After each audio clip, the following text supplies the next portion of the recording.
Hello, everyone. Welcome to Lump Basics, or the Lump TCM and Acupuncture series for beginners. We are now on our 49th episode. Welcome. Let's start the ball rolling with our first presentation. Let's welcome Sir Dino Pinheiro, Certified Associate Acupuncturist of Legazpi. Good afternoon, Sir Dino. Good afternoon, Doc. Good afternoon sa lahat. Now we continue with the Sheng and care cycles. Sheng, which generative cycle. Wood generates fire, fire generates earth as ashes, earth generates metal, metal generates water, water generates wood.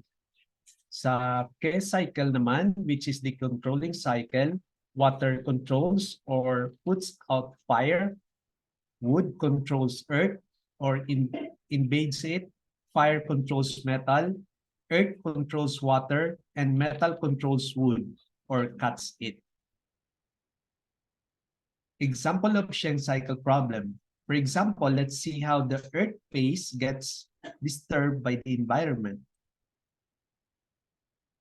So dito we have poor eating and yung stress from the heart and small intestine. It affects the spleen and stomach, which result to bloating, gas, and diarrhea. The same with the lung and large intestine. Magkaroon siya ng asthma, sinusitis due to increased dampness. Another example, let's see the typical case of an anxious, stressed out executive with neck and shoulder pain, headaches, and anger issues with explosive behavior. He also has bloating and frequent diarrhea and GERD. So dito, we have the sa baba, kidney and bladder. Meron siyang fatigue and exhaustion. Which affect the liver and gallbladder. Meron siyang anger, headache, neck and shoulder. Next, sa heart and small intestine, meron siyang explosive, red eyes, insomnia. And sa spleen and stomach, nagkaroon siya ng bloating, diarrhea, and GERD. Also with the controlling ng wood to the earth. Okay? So how do we treat? First, we sedate the areas of excess. Second, stimulate areas of deficiency. And third, make use of the care cycle to control excess or deficiencies. So here, yung start dito tayo sa may kidney bladder. Kidney 3 to kidney 10, stimulate. Next, liver and gallbladder, yung liver 2 or 3 is to sedate. Then yung sa heart and small intestine, heart 7 or 3, sedate. Then yung sa lung and large intestine, LI 11 to stomach 25, stimulate. General American malady, treatment not only for the US. This treatment will work in most people living our current modern life. We have already seen the treatment. So, ginamit natin L2 or 3, which is to reduce. Heart 3 or heart 7, reduce. LI 11 to stomach 25. 25. Kidney 3 to kidney 10, 25. Thank you for your attention. Thank you very much, Sir Dino. Let's continue with pulse qualities. We are now on day 4. So let's talk about the width or the breadth of the pulse. So talking about width or breadth, we are referring to a thin pulse or a thready pulse or an overflowing pulse. When the pulse is too broad or too thin, it is not considered normal. So what is a thin pulse? A thin pulse is like a thin person. shows less substance or yin, and is often seen in blood or yin deficiency. But if a pulse is thin and wiry, it shows both yin deficiency and excessive tension, such as dryness and tense organ with heat conditions. Threaded pulse. This is a pulse with less fluid and less tension, soft as cotton thread. In fact, this is how we describe the threaded pulse. Cotton thread.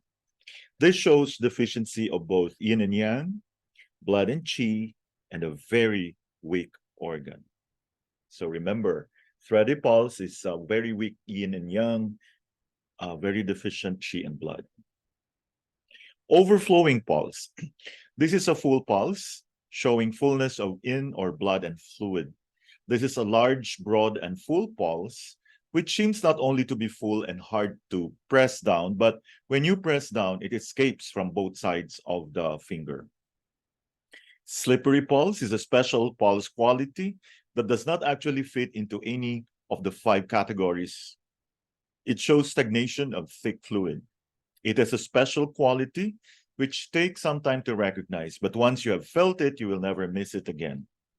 It feels like trying to press your finger on a drop of mercury or a pearl, but it keeps slipping smoothly and quickly away. A slippery pulse can be large or small. This indicates the quantity of fluid that is stagnant in the organ. If you find a slippery pulse on the lung position, it means there is stagnation of mucus.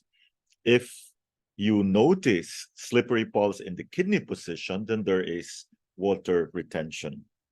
A slippery pulse can also mean that there may be a tumor present in the organ. Most tumors are caused by stagnation of body fluid. Local cupping, Bakshu points, and luo connecting of young organs would be helpful in these cases. Normal imbalances in pulse diagnosis. The best time to feel the pulses is early morning, when the yin of the night has not left the body and the yang of the day has not quite gained dominance. The patient must have an empty stomach as much as possible, certainly without coffee or black tea. He could either sit at a desk with their arm extended on it, with the wrist turned out so they could lie on a bed, or they could lie on a bed and do the same. The therapist must be on the side of the patient, with their fingers at right angles to the patient's wrist. The middle finger of the therapist should be on the prominence of the styloid process of the radius. Their index finger between the middle finger and the distal wrist fold. The ring finger should be placed proximal to the middle finger at the same distance away as between the other two. If there is a difference between the strength of the left and right pulse, this could mean a man is more yang than a woman, so his left hand can have stronger pulses. A woman can have stronger right hand pulses in general. Remember, the wife is always right. If the left hand is much weaker in man or woman, it means they have a general yang deficiency. If all the pulses of the right hand are weak, then a general yin deficiency. If the patient has eaten recently, the stomach pulse may be full. It should be taken at another time to make sure this was the cause. But if between the two hands, one side is very weak, that is not normal. The other important consideration is the peak energy time and least energy time, according to the organ clock. If the pulses are read at 9 a.m., the spleen could be very strong, and this would not be abnormal. At noon, the liver and gallbladder pulses could be weak. Thank you very much for your attention. Let's listen once again to Sir Dino Pinheiro for the next topic.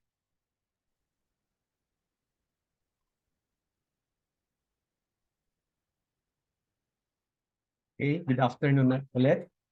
We continue with the lump basics, hunger, appetite, thirst. It is a pity that patients cannot sometimes appreciate the difference between hunger and appetite. It would help us to ask them how often they need to eat or if they can go long hours without eating. What What time of day are they most hungry? How large are their portions of food? How is their energy when they are hungry after eating? And what do they eat most of the time? What and how much do they drink? So generally, hunger and thirst follow the same rule.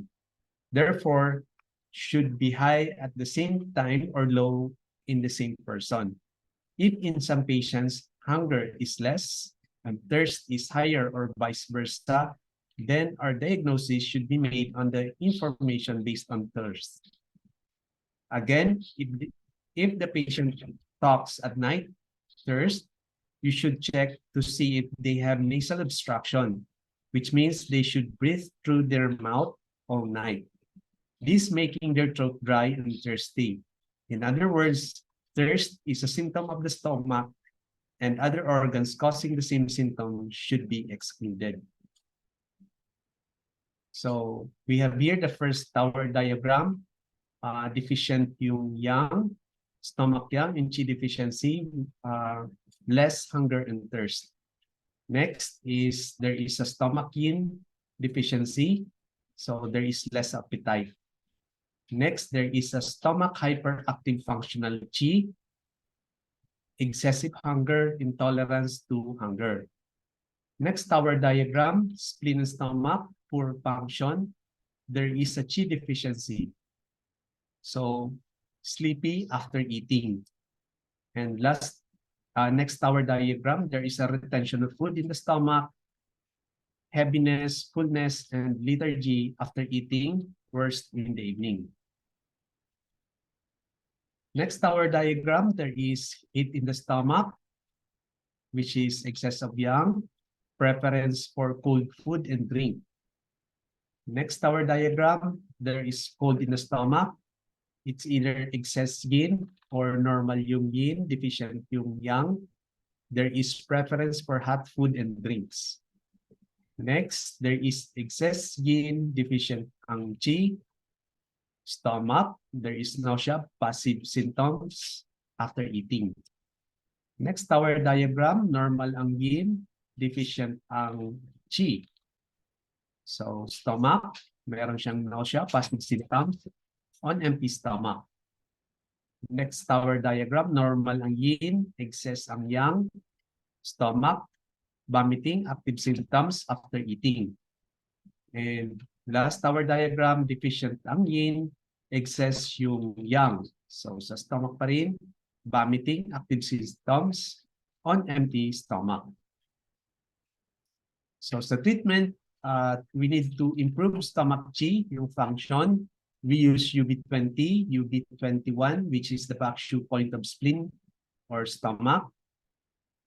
We use stomach 40, which is the low point, tonifies function, removes stagnation. Stomach 36, house element point, improves yang and chi. Eat more in the morning and light meals in the evening. PC6, distal point for upper abdomen, reduces fullness. To improve appetite, we use REN12, which is the move point of the stomach, spleen 2 or 3, tonification point, house element point. Stomach 43, the wood point, tonifies stomach yin on the controlling cycle. PC6, area distal point for upper abdomen. For the hyperactive stomach function, we use REN12, the move point, cools and calms. Spleen 21, the major loop point, tonifies yin and sedates yang. Stomach 43 controls stomach yang and tonifies yin on controlling cycle. Milk products. Retention of food in the stomach, same as points for improving function. We just add point spleen 9 to sedate yin of stomach indirectly. Thank you for your attention. Thank you very much, Sir Dino. Let's continue with the metal element. We are still on the concept. We have a clinical example, 18-year-old female who was seen at the clinical course for urine retention for the last 4 years. In the past, she used to have periods when she would not urinate for days. She would be taken to the hospital and catheterized. In a few days, she would return to normal. This happened many times, and finally, she had to have an abdominal catheter fixed, and slowly she learned to live with it. She lived in a shared student accommodation, cycled everywhere, and had a poor relationship with her parents, who were separated. She had recently changed doctors. Her new doctor was attending the clinical course where she was presented. His problem was that even though she attended her appointments with him, she never talked. He had to do all the asking, and she would give monosyllabic answers. He knew that she was also badly constipated, that she had only 2 menstrual bleedings in her life, one at 14 years of age, and the second about 6 months back. She was rather obese, friendly, and really wanted to be helped. If she had not, she would not have agreed to allow her doctor to present her problems before a student group. So it was decided that she had problems with elimination in general. This was severe Qi deficiency in many organs, manifesting the worst on the urinary bladder.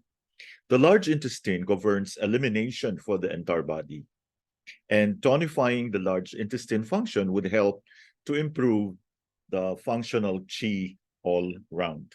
So the points used were Li4, triple warmer 6, stomach 25. Together, these are cold constipation points. Li4, TW6, and stomach 25. Then several Bakshu points, bladder 15 for the heart, bladder 25 for Li, and bladder 28 for urinary bladder. Urinary bladder 58, the Lu point, which sedates the yin and tonifies the yang. Then paravertebral plum blossom tapping from lumbar 2 to sacrum 4, one which is located 1 cm parallel to the midline. The treatment was given 3 times weekly, and the catheter was clamped after the first week to encourage normal urination. Improvement occurred gradually. The abdominal catheter was taken out in 3 weeks, and the stools improved. She started her periods again after 2 months, but they were about 6 to 8 weeks apart. The treatment sessions were reduced slowly. She did have urinary retention on and off in later years, but it always improved with acupuncture alone. The crowning glory was how, during the 3rd week of the treatment, she had her usual psychoanalysis session with her doctor, the one which had left him frustrated in the past because she would not talk. She came this time and talked and talked. The doctor was so taken aback that he canceled the next 2 patients to sit and listen to her. She had much to tell him, and all that information was useful in further diagnosis and treatment of her emotional problems. If it had not been for the correct decision to give her the elimination points and to tonify the Qi, the clinicians would never have got this far in the treatment. If our elimination processes are not in good functioning order, we cannot rid ourselves of stools, urine, heat, toxins, stifling emotions, and energy is blocked with traffic jams. Just as activity and exercise are important to keep the blood, energy, and body fluid in motion, so it is important that our elimination functions are working well too. Thank you very much for your attention. We now have Sardina once again for the 8 principles syndromes. Okay, good afternoon ulit, Doc, and good afternoon sa lahat. We continue with the 8 principles syndrome part 3. Heat and cold syndromes are 2 principles used to differentiate the nature of diseases. Heat and cold syndromes reflect the states of yin and yang in the body. Sheng, Jing Shui held that cold and heat are mutations of yin and yang. Symbols of heat and cold syndrome, heat syndrome, and we have the cold syndrome. Cold syndrome is attributable to the invasion of pathogenic cold factor or depletion of yang or excess of yin.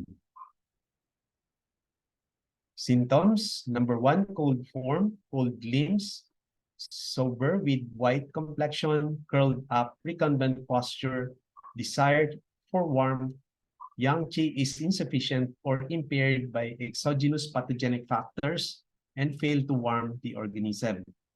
Number 2, tasteless in the mouth, excessive yin, cold, do not harm to body fluid, so there is no thirst. Number 3, phlegm, saliva, and nasal discharge, long micturition with clear urine, thin or watery stools, yang being insufficient and incapable of steaming the fluid. Number 4, tense pulse, so cold is congealing. Number 5, slow pulse, yang being insufficient, not enough strength to mobilize the circulation of qi and blood. Sa heat syndrome naman denotes to symptom complex that is attributed to invasion of pathogenic heat or excess of yang or depletion of yin or hyperactivity of the organism. Sa symptoms, number 1, there is aversion to heat and preference for cold. Exuberance of yang produce excessive heat. Number 2, there is thirst, desire for cold drinks, short micturition with dark-colored urine, consumption of body fluid by heat. Number 3, there is yellow thick phlegm and nasal discharge, fluid decocted by yang heat. Number 4, flushed face, upflaming of fire. Number 5, restless, fire impaired the heart. Number 6, there is hemorrhage, fire burned the collateral veins. Number 7, there is a dry stool, heat in the intestine. Number 8, there is dry tongue, yin fluid is impaired. Number 9, red tongue with yellow coat in rapid pulse, indication of heat syndrome. Sa identification of cold and heat syndrome, sa cold syndrome, there is aversion to cold, cold limbs, preference for warm. While sa heat syndrome, there is fever, aversion to heat, preference for cold. Sa cold syndrome, tasteless, no thirst. While sa heat syndrome, dry mouth, thirst, desire for cold fluid. Sa cold syndrome, somber, white complexion. Sa heat syndrome, there is a flush complexion, congested eyes. Cold syndrome, quiet, while the heat syndrome, restlessness. There's long micturition with clear urine sa cold, and sa heat, short micturition with dark-colored urine. Sa cold, there is thin and watery stool, while sa heat, there is dry stool. There is pale tongue with white moist coating sa cold syndrome, while sa heat, red tongue with yellow dry coat. There is slow pulse or tense pulse sa cold, while sa heat, there is a rapid pulse.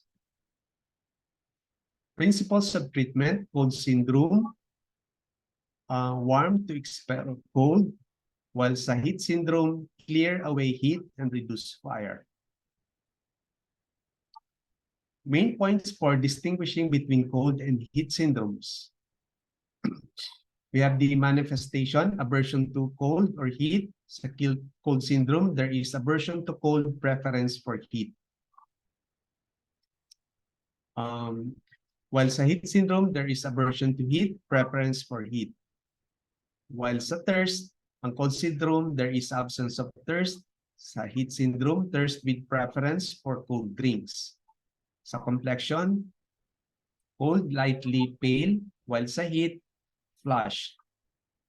Sa forelimbs, cold syndrome, cold. Sa heat, warm.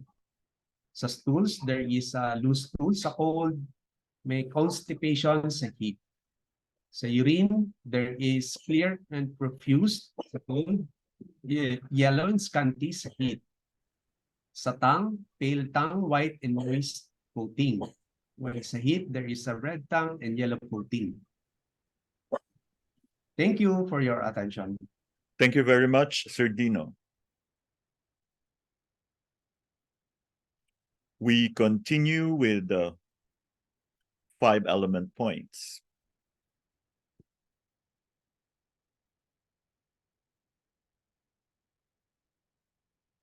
Now let's discuss the 5-element points as antique points. The 5-element points are the oldest of the energy balancing points. For a very long time in the past, acupuncture was used mostly as symptomatic treatment. As the understanding of TCM deepened and the Meridian system developed, it was thought to be possible to actually influence the quantity and the nature of the energy by using needles. It was at this stage that the antique points were used. The reason why these points are all on distal parts of the limbs was to help the Chinese healers treat the women in the emperor's court. Apparently, they were not permitted to see these women, and the women had to have the arms and legs extending through an opening in a curtain for needling. This way, the healers could also feel the pulses of their patients before and after treatment to ascertain they were improved. The antique points were called by names of waterways such as well, spring, stream, river, and sea. The points at the fingers or toes were the well points. These were said to be superficial points to access an organ system. The momentum and depth of energy flow increased with the antique points as they moved towards the elbow or knee. And the last of these points, called the C points, situated at the elbow or knee, was the deepest point of the meridian and corresponded with the internal organ. So for the Jingwell point, it is located at the fingernail and on the legs at the toenail. The Ying Spring point is distal to the metacarpophalangeal joint on the arms and distal to the metatarsophalangeal joint on the legs. The Shoestring point is proximal to the head of the metacarpal or proximal to the head of the metatarsal. Jing River point is at the wrist joint and at the ankle joint, and the Husi point at the elbow or at the knee. So there is a progression of, or there is an increase or of the depth of the energy flow as we go from the well point, spring point, stream point, river point to the sea point. So here, as you can see, it's all with their corresponding elements, okay? So as we use all the 5 points, the 5-element points.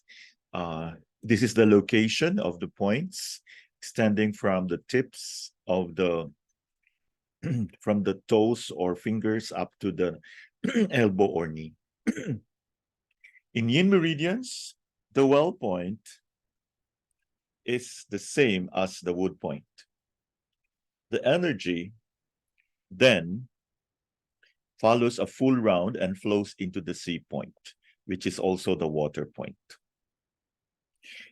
Okay, so for the yin meridians, for example, we have here lung 11 to lung 10 to lung 9, lung 8, lung 5. This means that if there is a superficial disease in the lung, like common cold, sinusitis, or pharyngitis, we should be using the well point, lung 11, while if there would be a disease in the organ lung, such as asthma, tuberculosis, or emphysema, then one should use the water point of the lung, which is lung 5, because this is much deeper. Even in the case of bleeding therapy, one must bleed lung 11 for treating dry cough and perform venous bleeding at lung 5 in case of pneumonia. So for the young meridians, so we have here LI and stomach.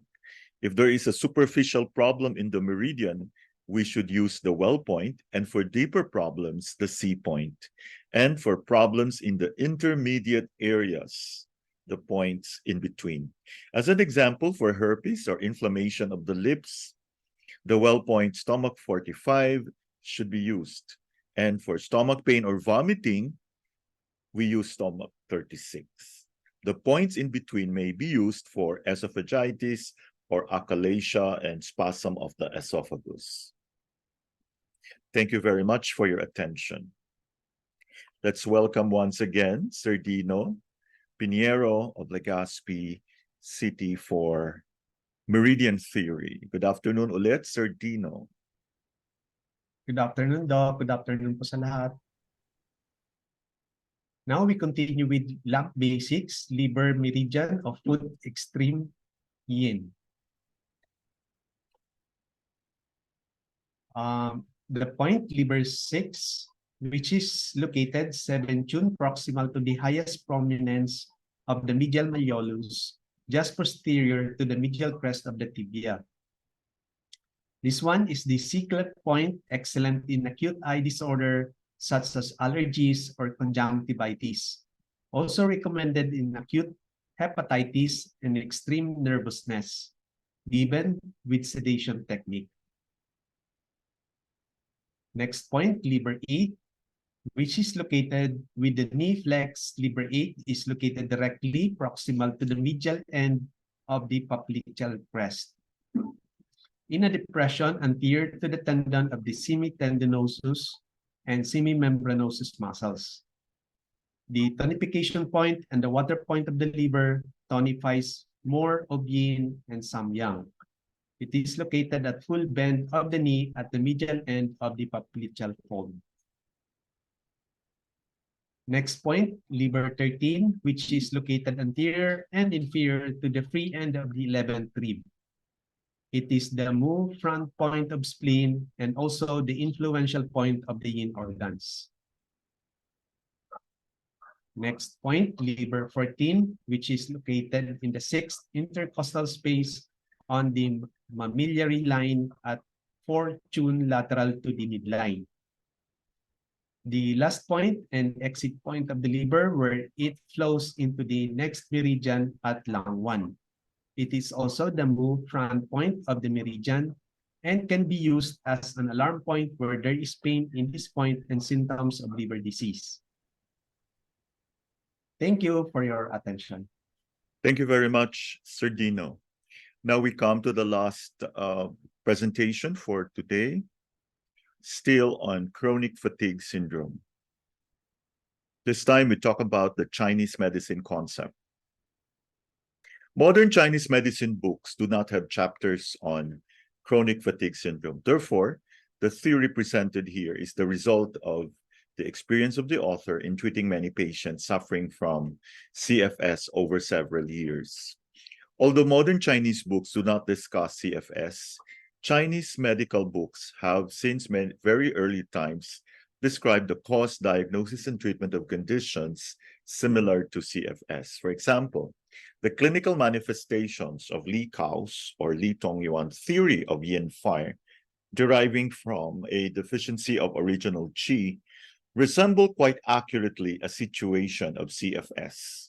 The 5 main conditions with which CFS can manifest are residual pathogenic factor, latent heat, lesser yang pattern, in fire, and deficiency. One of the main conditions leading to post-viral fatigue is that of residual pathogenic factor. If external wind invades the body and is not cleared properly, or if the person fails to rest during an acute invasion of wind, the pathogenic factor may remain in the interior. In the case of CFS, this is usually as dampness. After invasion of a pathogenic factor, the pathological development can have 3 possible outcomes. Number 1, the pathogenic factor may be expelled completely. Number 2, it may become interior. Number 3, it may appear to have been expelled, but a residual pathogenic factor has been formed. The residual pathogenic factor can also be formed after an exterior pathogenic factor has become interior. Thus, a residual pathogenic factor may be formed at the exterior or interior stage. From the perspective of the 4 levels, a residual pathogenic factor may be formed at the defensive qi or qi level. Thus, a residual pathogenic factor is simply a leftover pathological product when the patient appears to recover after an acute invasion of an exterior agent, but the illness persists. So here we can see the formation of the residual pathogenic factor. So first you have external wind invasion. So if it stays at the whale level, it is expelled completely. Another possibility, another route for the external wind would be it can become interior. So this can penetrate up to the chi level, and it could be cleared completely. But or it can go deeper at the yin blood levels, or the patient appears to recover, but there is now a formation of the residual pathogenic factor. And the third possibility is the patient appears to recover, so this is still at the way level, but the residual pathogenic factor is formed. So it is very important every time we have wind invasion or external wind invasion, we should be able to rest. So we should not continue to work. Okay, so next is we have here the pathology of the formation of the residual pathogenic factor. So if the exterior pathogenic factor is not expelled, so you now have the residual pathogenic factor. Or the exterior pathogenic factor will be able to disrupt the ascending of spleen chi and the descending of stomach chi, so resulting in the formation of dampness or phlegm. So again, that can bring about the formation of the residual pathogenic factor, or the residual pathogenic factor can bring about the formation of dampness or phlegm. Now, so if the exterior pathogenic factor became interior, so we now have an interior pathogenic factor, and if it was not cleared, so again, you have the residual pathogenic factor. Or it can disrupt the ascending of spleen chi and descending of stomach chi, so resulting in phlegm or dampness. And this can lead to residual pathogenic factor, or the residual pathogenic factor can bring about dampness or phlegm. Thank you very much, everyone, for joining. We hope that you could join us again in our next presentation. Thank you very much.